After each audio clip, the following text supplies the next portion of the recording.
So I saw this video circulating social media with what appears to be high school age boys being asked their racial dating preferences, white women or black women. Now with the term preference being coined offensive now in the dictionary, it's easy to understand why, considering the fact that anytime there's some kind of social experiment conducted regarding mate selection and mate attraction and male preferences, and the females are on the receiving end, it's often met with backlash and uproar. Let's get into it.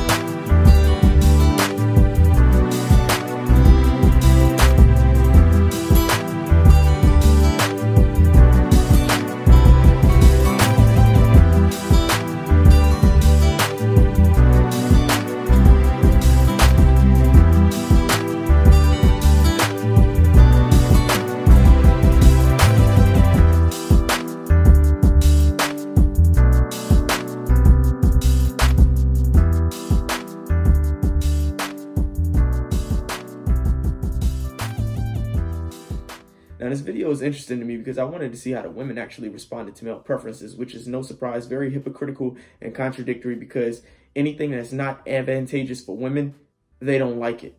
When men talk about their preferences, if women don't fit the criteria, they get offended. If you say you like fat girls, the skinny girls get offended. If you say you like skinny girls, the fat girls get offended. If you say you like girls with big asses, the girls with no ass get offended. If you say you like big titties, the girls with no titties get offended. You say you like natural hair, the girls who wear a weave get offended. You say you like a natural face, the girls who love wearing makeup, they get offended. You cannot not offend women, because women feel that men should be attracted to whatever they think men should be attracted to, whatever they are. Men should find that attractive. Women literally virtue signal when it comes to attraction. They try to paint you as a bad guy if you're not attracted to a quality or attribute that they have, which as a guy, you're perfectly entitled to. Because why? Attraction is not a virtue. Attraction has no conscience. Let's take a look at the video. Black girls to an extent, you feel me? To an extent? What's the extent? The skin tone? Yeah. Okay, what kind of black girls? Like either my complexion or lighter. I'm darker than you, so you want to talk to me? No. Now, see this clip here of a guy saying he wouldn't date the girl because of her complexion. This caused some turmoil on my page when I posted this and said that I was going to be analyzing and assessing this video. And this is one of the responses that I got. And typically because, for one, most people don't understand the psychological and biological components for why people choose mates. They don't understand evolution, reproduction, fertility cues, things of that nature. And there's actually been a lot of research done cross-culturally on skin tone preferences, which reveal that both men and women in some cultures desire lighter skin tones. Now, with men, it tends to be more evident that men desire lighter skin tones, particularly as cues of femininity, and the biological reasons being that UV radiation is better absorbed by lighter skin, which promotes vitamin D3, which in turn helps stimulate lactation and is healthy for pregnancy. So those are the biological aspects, as well as the fact that women tend to get lighter skin around ovulation, which promotes signs of fertility. But most people aren't aware of these things. And this is one of the responses that I got. Personality should be the key to any real relationship. Yes, people do not connect, but that's okay to be the reason why we did not pursue, not their skin color. That was really offensive what he just said to her. Give it a chance. Men just have become too picky with women's physically appearance. Just be grateful for the woman she has become, the things she has conquered, and her future goals. Everyone has their own issues, but their skin color cannot and should not be one of them. This is a factor that a person cannot control. See how she's virtue signaling? She's saying what we should find attractive and what should matter, when in reality, it actually doesn't matter as much as physical appearance. And she's trying to paint the guy as being a bad guy because he likes what he likes and he's attracted to what he's attracted to. This is something women often do. And then for women, personality isn't even that much of a factor when it comes to women. Not over looks, essentially. The average woman couldn't tell you what ocean is. She'd probably tell you that's the Atlantic or the Pacific. If personality mattered as much as she's trying to portray that personality mattered, every guy who's ever been friend zoned ever wouldn't have been friend zoned. If personality mattered that much, women would do a much better job at picking mates and not end up with the jerks and assholes who they claim mistreat them and abuse them. If personality mattered that much, there wouldn't be more men in the friend zone than there are men who get pussy. If personality mattered that much, the divorce rate wouldn't be as high as it is. The marriage rate wouldn't be as low as it is. The infidelity rates wouldn't be as high as they are. She says it's offensive that he don't like her because of her skin complexion. It's offensive when women curve men because they aren't tall enough. It's offensive when women curve men because they don't make enough money. It's offensive when women curve men because he don't have the kind of face that she likes or the kind of body that she likes. Women curve men for these reasons all the time. If this is offensive, then that's offensive as well. But that's the kind of hypocrisy that I talk about. Because women have no second thoughts about curving men that they want to curve for whatever reason they feel that they can curve that man. And it's often due to physical characteristics. It's often due to some shallow form of attraction. Women rarely give you a chance to the point where they even get to know your personality for real. And when they do, it's typically when you're in the friend zone and they're using you for emotional support and for emotional validation, not because they want to sleep with you. If personality mattered that much, personality would give people orgasms. Personality don't give you orgasms. Maybe in the long term, in the long run, personality becomes a lot more valid and factored into the equation. But in terms of attraction and why we choose people, it's typically predicated on the physical first and foremost. Predominantly, it's about looks. And that goes for both men and women. So there's no reason for her to be sitting here acting as if personality really should be what guys are looking for. Because at the end of the day, you only get to know personality once you give that person a chance beyond their looks. But their looks have to be good enough to where you even want to give their personality a chance. That's the funniest part about it. That's just like women. Virtue signaling and attraction, when attraction is not a virtue. It's always interesting to hear women say things because they're not objective. They don't think these things out before they say it. Personality matters? Okay, tell me exactly to what degree do I exhibit these personality traits and what percentile I rank in these personality traits and what exactly is my personality.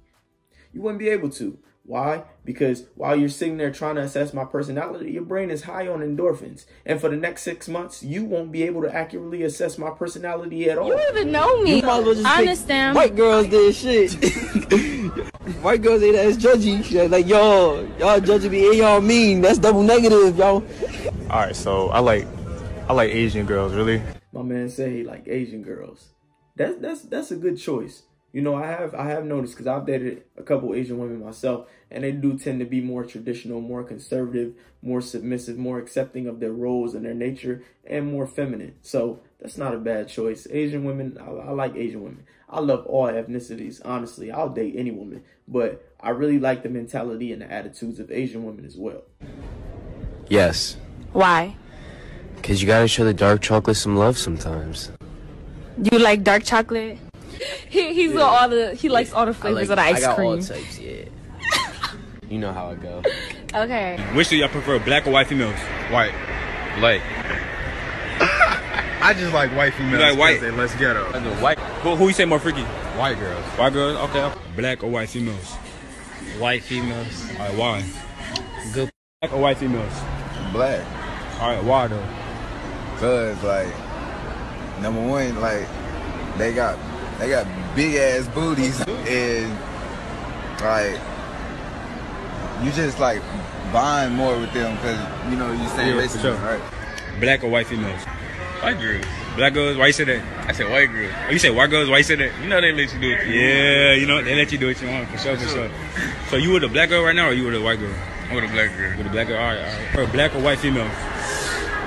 That's tough, The white female, I'm sorry, bro. All right, why you say white? I just like them, bro. That's just why I like black girls. They like to give a nigga attitudes and shit. Do y'all prefer black or white females? White. All right, why you say white? I feel like they just do it better. They do it better? White girls got it. Girls don't talk, but the white girls, they hot it. But when you got them, they got it. Yeah. Who you think got more of an attitude, though? Black. Black. Okay, so there y'all see the rest of the video. We got a couple guys who say white girls, and they mention the fact that white girls let them do anything, which probably has to do with a lot more white girls typically being more secure in their relationships, so they have more freedom. They allow their boyfriends to have more freedom to do what they want and be who they are independently outside of the actual relationship. And then they talk about sexual. I mean, I don't really agree with the sexual aspect. I think most girls are freaks. Most women love sex. You can get any woman, regardless of ethnicity, to do anything you want her to do. And that's just the reality. It don't matter if she's black, white, Asian, Indian, Latina, whatever. You can get any woman to be as much of a freak as you need her to be if you the right kind of guy. Now, the interesting thing is when they started talking about black girls being ghetto and having attitudes, and if you ask any large group of men, especially black men, because black men, regardless of what you see in the media, 90% of black men are actually married to black women, and most black men date black women. So black men, better than anyone, can tell you exactly what their issues are with black women. And the most common complaint is often the attitude, the ghetto-ness, the loudness, and they're absolutely valid. I myself, I've been in 4 relationships, and 3 of them were with black women. And I'd be lying if I say, out of all the girls that I've dated, because I've dated all ethnicities as well, but I've been in official relationships with black girls. And I'd be lying if I said that they weren't the most difficult, the loudest, the most dominant, the most aggressive. They indeed are. And a lot of times, in terms of submission, a lot of men like women who submit.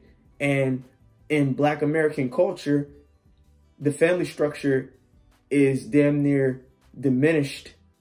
So black women don't grow up in households where they see healthy relationships with guys, and see a lot of times in terms of submission, men prefer women who are more feminine, who are more submissive, who know when to shut the hell up. And you often don't get that with too many black women. And I will say there's a shortage of high quality black men for black women to choose from as well.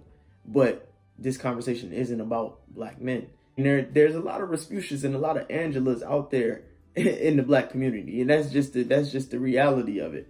You know, most men are going to choose a woman that gives him peace, a woman who's more secure, a woman who likes taking a back seat to her man, a woman who doesn't want to run her man and feel like she's smarter than her man and emasculate her man. These are all things that black men complain about when dating black women. So this is why you hear them saying black women have the attitudes and they're more ghetto. You know, when you go out to the mall, when you go out to amusement parks, when you go to any events, any crowds where there's a group of people, you can almost always see randomly, no matter where you are, that something pops off or you hear a black woman's voice getting upset, getting mad over something. And most men are repelled by this. So this is one of the key reasons why they're saying what they're saying when it comes to the attitude and the mentality that repels them and makes them want to deal with a white woman rather than a black woman.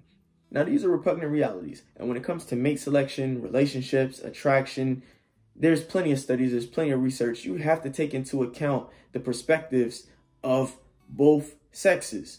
You need to see if there's a consensus among what they like, what they don't like. And often you will find that where there's a consensus, normally where there's a consensus, there's often some validity, because that means this is a phenomenon that's occurring over and over and over, and it's extremely prevalent. And often when it comes to mate selection and attraction, these are things we don't want to address. Why? Because they're tough pills to swallow. They're things that we don't like the way it sounds. We think that it sounds wrong. It sounds bad, which is completely understandable. But as I've said, there is no morality in attraction. Attraction has no conscience. Attraction is not a virtue. We're all entitled to be attracted to whatever we're attracted to and be repelled by whatever we're repelled by.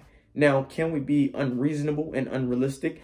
Absolutely. But as I said, if there's a consensus, if there seems to be a pattern of behavioral tendencies that repel or attract certain groups, certain people, then we have to understand that what things are being done, this is what makes us attracted to that. This is what repels us from that.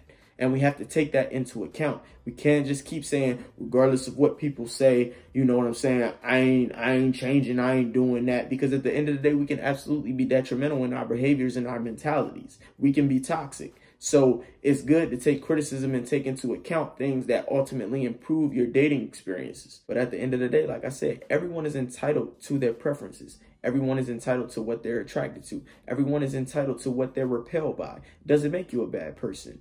You can't put moral constraints on attraction. You can't get upset at someone because they aren't attracted to what you think they should be attracted to.